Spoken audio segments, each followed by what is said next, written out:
Thinking back to one of our examples from the last section, where we had the set containing 7 and the set containing 1, 3, 5, and 7, it may have made some intuitive sense to try and connect those in terms of being elements, but those are both sets of things, not singular objects as such, unless we started throwing more brackets in there and we made George Cantor cry, so we're going to avoid that for the moment, and instead talk about what that would be more exactingly in terms of subsets, where a subset refers to a set that is contained within a different set.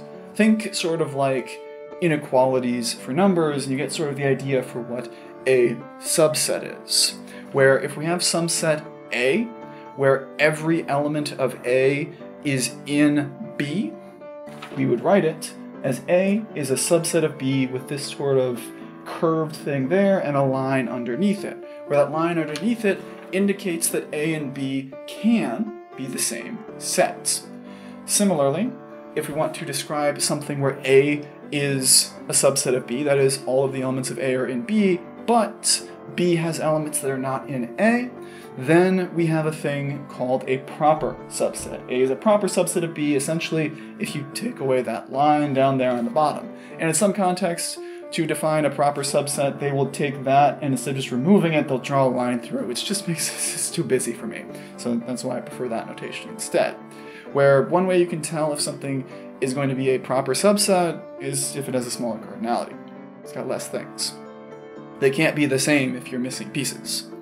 So, here we can think of this in terms of like the non-strict inequality, and there we can think about this in terms of the strict inequality, where just like with those sorts of ideas, you can't just as easily flip them around, although unlike with the element problem, it still does make sense to think about A as being a subset of B or B being a subset of A. It's just one might be true and the other might not be true, especially with proper subsets. You can't have it go both ways by definition.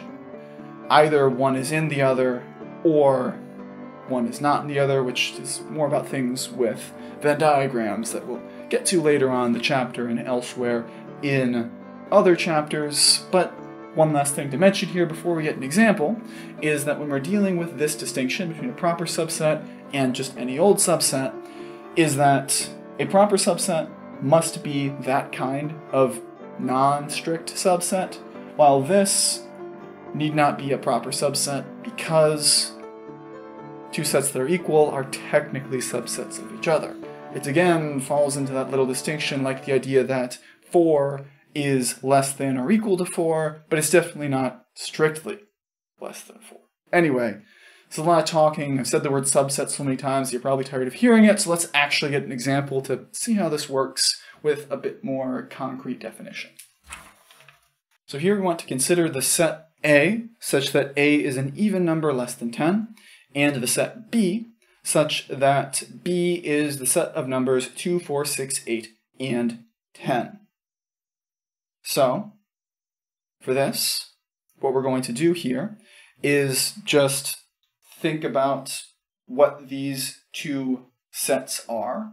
Maybe actually write one out in roster notation, because it might help us to see in this case that for the set A, since we are talking about the even numbers, even natural numbers less than 10, we're not talking about 0, because we don't consider 0 to be a natural number in this context. We're not French.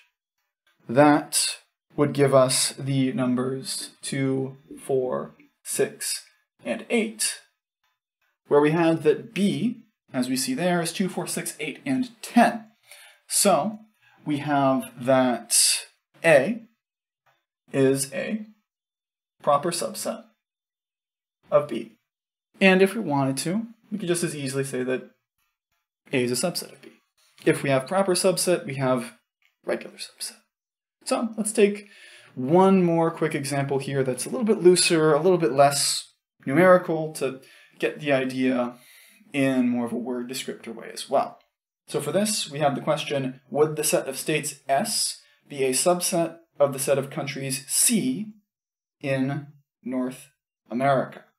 Well, here, if we're talking about the set S, the set of United States, you might sort of say that the United States is the whole collection of them. S is all of them, but S is not contained in the set of itself, technically speaking. We're not talking about the set of the United States. We're talking about the set of the states in the United States. S is Alabama, Alaska, Arizona, Arkansas, California, Colorado, Connecticut, and so on, not the set of US.